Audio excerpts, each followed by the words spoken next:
PR ও জুলাই সনদের বিরোধিতায় ভারত আওয়ামী লীগের এজেন্ডা। জানাবো জামায়াত নয়, অন্য কয়েক দলের সঙ্গে এনসিপির যুগপৎ। এবং সর্বশেষ জানাবো জাপানে জনশক্তি রপ্তানি বাড়াতে সরকারের এক গুচ্ছ সিদ্ধান্ত। শুনছিলেন সংবাদ শিরোনাম, এবারে বিস্তারিত।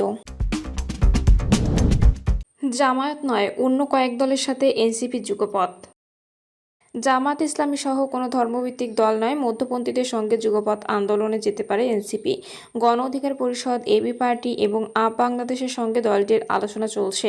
দু একটি দল একীভূতও হতে পারে। এছাড়া ডাকসু ও জাকসু নির্বাচনে ভরাডুবির কারণে বাংলাদেশ গণতান্ত্রিক ছাত্র সংসদকে পুনর্বিন্যাস করে দলের নিয়ন্ত্রণে আনার চেষ্টা রয়েছে। এনসিপির মূল এসব তথ্য জানিয়েছে। নির্বাচনের আগে জুলাই সনদের বাস্তবায়ন, সনদের আইনি ভিত্তি নিয়ে এর অধীনে নির্বাচন, লেভেল প্লেয়িং ফিল্ড তৈরি এবং আওয়ামী লীগের সহযোগী দলগুলোর কার্যক্রম নিষিদ্ধের দাবিতে জামায়াতের সঙ্গে একমত এনসিপি। দল দুটি 2 দফা বৈঠক হলেও জামায়াতের যুগপৎ আন্দোলনে যায়নি এনসিপি। কারণ হিসেবে এনসিপি পিআর এর কথা বলছে। দলটির ভাষ্য, জামায়াত সংসদের উভয় কক্ষে পিআর পদ্ধতিতে নির্বাচন চায়। এতে একমত নয় এনসিপি, তারা শুধু উচ্চকক্ষে পিআর চায়। বিএনপি উচ্চকক্ষেও পিআর এর বিরোধী। তবুও জামাত নয়, বিএনপির সঙ্গে সখ্য রাখার পক্ষে এনসিপির একাংশ। অন্তর্বর্তী সরকারের উপদেষ্টা মাহফুজ আলম জামায়াতের সঙ্গে সমঝোতা বিরোধী। জামাতের সঙ্গে এনসিপি যুগপৎ আন্দোলনের সম্ভাবনা সৃষ্টি হলে তিনি ফেসবুকে লেখেন, আর ছায়া মওদুদিপন্থী দল বাংলাদেশের রাজনীতিতে প্রয়োজন নেই। ইতোমধ্যে অর্ধ ডজন রয়েছে। এনসিপি রাজনৈতিক লিয়াজো কমিটির প্রধান আরিফুল ইসলাম আদিব বলেন, জুলাই সনদ এবং নতুন সংবিধান নিয়ে অন্যান্য রাজনৈতিক দলের সঙ্গে অনানুষ্ঠানিক আলোচনা হয়েছে। এনসিপি কেবল উচ্চকক্ষের জন্য পিআর পদ্ধতিতে নির্বাচনের পক্ষে। জাতীয় পার্টির সাংগঠনিক কার্যক্রম স্থগিতের দাবি এনসিপির পক্ষ থেকেও সমর্থনযোগ্য। এনসিপির একাধিক নেতা বলেছেন, সরকারে থাকা 2 ছাত্র উপদেষ্টা জামায়াতের সঙ্গে নির্বাচনী সমঝোতায় রাজি নন। এনসিপিতে ডান এবং বামপন্থী দুটি ধারা রয়েছে। ইসলামী ছাত্র শিবিরের সাবেক নেতারা রয়েছেন। কওমি মাদ্রাসার ধারা থেকে আসা ডানপন্থী এবং বাম সংগঠন থেকে আসা নেতারা জামায়াত বিরোধী। তাই সরাসরি জোট বা যুগপৎ আন্দোলন করলে এনসিপিতে ভাঙন দেখা দিতে পারে। এনসিপির একজন যুগ্ম আহ্বায়ক বলেছেন, জামায়াতের সঙ্গে সখ্য করলে পশ্চিমা দুনিয়ার কাছে ডানপন্থী পরিচিতি পেতে পারে এনসিপি। আবার একজন ছাত্র উপদেষ্টা বিএনপির সঙ্গে সমঝোতায় আগ্রহী। এনসিপি যেদিকে না গেলে সেই উপদেষ্টা বিএনপিতে চলে যেতে পারেন নির্বাচনের আগে। গত শুক্রবার এনসিপি নির্বাহী কমিটির সভায় দলটির ভবিষ্যৎ রাজনীতি কী হতে পারে তা নিয়ে আলোচনা হয়। গণ অধিকার এবং এবি পার্টিও জামায়াতের বৈঠকে ছিল। এই দুটি দলও এনসিপির মতো যোগ দেয়নি জামায়াতের যুগপৎ আন্দোলনে। আপ বাংলাদেশ শিবিরের সাবেক নেতাদের দল, তারা জাতীয় নাগরিক কমিটিতেও ছিলেন। তবে পদপদবি নিয়ে জটিলতা এনসিপিতে যোগ না দিয়ে আপ বাংলাদেশ গঠন করেন। এনসিপির সঙ্গে জোট বা যুগপৎ আন্দোলনের সম্ভাবনার বিষয়টি স্বীকার বা অস্বীকার করেননি গণ অধিকার এবং এবি পার্টির নেতারা। তবে আপ বাংলাদেশের সদস্য রাফেজ সালমান রিফাফ বলেছেন, এনসিপির সঙ্গে একীভূত হওয়াও সম্ভাবনা নেই। এনসিপি সূত্র জানায়, মাহমুদুর রহমান মান্নার নেতৃত্বাধীন নাগরিক ঐক্য এবং জোনায়েদ সাকির নেতৃত্বাধীন গণসংহতি আন্দোলনের সঙ্গে আলোচনা হয়েছে। বিএনপি যুগপৎ আন্দোলনের এই শরিক দলগুলো এনসিপির সঙ্গে আসতে রাজি নয়, বরং এনসিপিকে নিজেদের গণতন্ত্র মঞ্চ জোটে চায়। ছাত্র সংগঠন সংস্কারের চিন্তা। বৈষম্য বিরোধী ছাত্র আন্দোলনের সমন্বয়কদের একাংশ গত ফেব্রুয়ারিতে বাকশাল গঠন করেন। তারা বিশ্ববিদ্যালয়গুলোর ছাত্র সংসদ নির্বাচনের দাবিতে সোচ্চার ছিলেন। তারা ধারণা করেছিলেন, জুলাই গণঅভ্যুত্থানে নেতৃত্ব দেওয়ার ভোটে বাকশাস নেতাদের জয় নিশ্চিত। কয়েকটি হলে ভিপিজিএস পদে জয় পেলেও ডাকসু নির্বাচনে ভরাডুবিও সংগঠনটির। জাকসুতে 25 পদের 2টি পেলেও সেখানে শিবিরের বিরুদ্ধে প্রতিদ্বন্দ্বিতা করতে পারেনি শীর্ষ পদগুলোতে।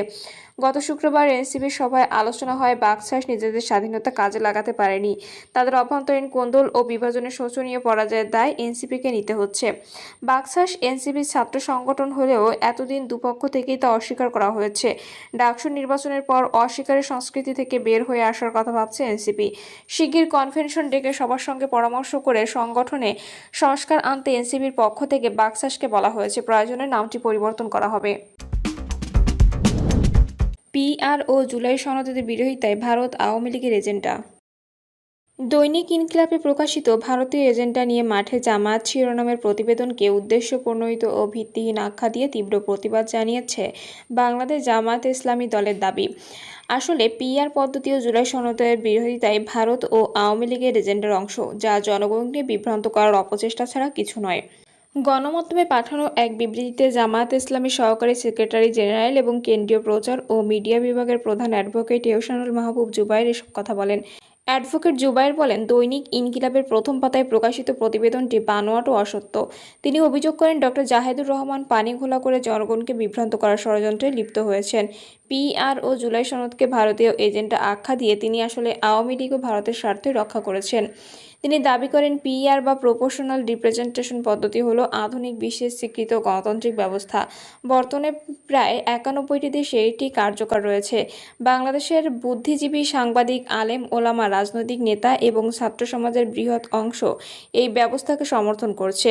অথচ একটি স্বার্থান্বেষী মহল বিভ্রান্তিমূলক তথ্য ছড়িয়ে এই ব্যবস্থার বিরুদ্ধে প্রচারণা চালাচ্ছে, যাতে সংসদ ভারসাম্যপূর্ণ না হয়ে বরং গণতন্ত্র মজবুত ভিত্তি না পায়। জামায়াতের মতে, জুলাই সনদ শুধু একটি রাজনৈতিক প্রস্তাব নয়, দেশের গণতান্ত্রিক পুনর্গঠন ও জনগণের অধিকার প্রতিষ্ঠার রূপরেখা। এ নিয়ে বিভ্রান্তি ছড়ানো ভারত আওয়ামী লীগের কৌশলের অংশ হিসেবে দাবি করা হয় বিবৃতিতে। বর্তমানে জামায়াত সহ 25টি রাজনৈতিক দল পিআর পদ্ধতিতে নির্বাচনের দাবি তুলেছে। তাদের মতে, এতে সংসদের সব মতাদর্শের প্রতিফলন ঘটবে এবং একটি টেকসই জাতীয় সংসদ গড়ে উঠবে। জুবায়ের বলেন, শিগগিরই জনগণের আন্দোলনের মুখে সরকার পিআর পদ্ধতি মেনে নিতে বাধ্য হবে। এতে গণতন্ত্র সুসংহত হবে, অর্থনীতি শক্তিশালী হবে এবং জাতীয় স্থিতিশীলতা আসবে। জামায়াতের দাবি, যে মহল পিআর পদ্ধতি ও জুলাই সনদের বিরোধিতা করছে তারাই আসলে ভারত ও আওয়ামী লীগের প্রকৃত এজেন্ডা বাস্তবায়ন করছে। এই কারণে জনগণকে বিভ্রান্ত না করে গণতন্ত্র শক্তিশালী করতে সংবাদ মাধ্যমকে ইতিবাচক ভূমিকা রাখার আহ্বান জানানো হয়েছে। জাপানে জনশক্তি রপ্তানি বাড়াতে সরকারের একগুচ্ছ সিদ্ধান্ত।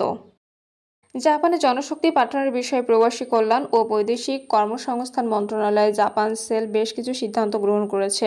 সিদ্ধান্তে বলা হয়, জাপান সেলের কার্যক্রম নিয়ে প্রধান উপদেষ্টার প্রেস সেক্রেটারির মাধ্যমে ফেসবুক পোস্ট অর্থাৎ প্রবাসী কল্যাণ ও বৈদেশিক কর্মসংস্থান মন্ত্রণালয়ের উপদেষ্টা ডক্টর আসিফ নজরুল এবং জাপান রাষ্ট্রদূতের কোটেশন সহ দেওয়ার উদ্যোগ নিতে হবে, যা প্রধান উপদেষ্টার অফিসিয়াল ফেসবুক পেজে প্রকাশিত হবে। উপযুক্ত সিদ্ধান্তের আলোকে জাপানের শ্রম বাজার সম্প্রসারণে জাপান সেল এর কার্যক্রম সংক্রান্ত তথ্যাবলী পরবর্তী প্রয়োজনীয় ব্যবস্থা গ্রহণের জন্য নির্দেশক্রমে অনুরোধ করা হলো। প্রবাসী কল্যাণ ও বৈদেশিক কর্মসংস্থান মন্ত্রণালয় জাপান শ্রম বাজার সম্পর্কিত জাপান ডেস্ক এর কার্যক্রম বিষয়ে বলছে, জাপান বাংলাদেশের জন্য একটি সম্ভাবনাময় শ্রম বাজার। জাপান টাইমস এর গত বছরের 30শে মার্চ প্রতিবেদনে উল্লেখিত 2040 সালের মধ্যে জাপানে কর্মক্ষম জনসংখ্যার ঘাটতি 1,10,00,000-এ পৌঁছাতে পারে বলে ধারণা করা হচ্ছে। জাপান বিভিন্ন ভিসা ক্যাটাগরির বিদেশি কর্মী নিয়োগের সম্ভাবনা রেখেছে।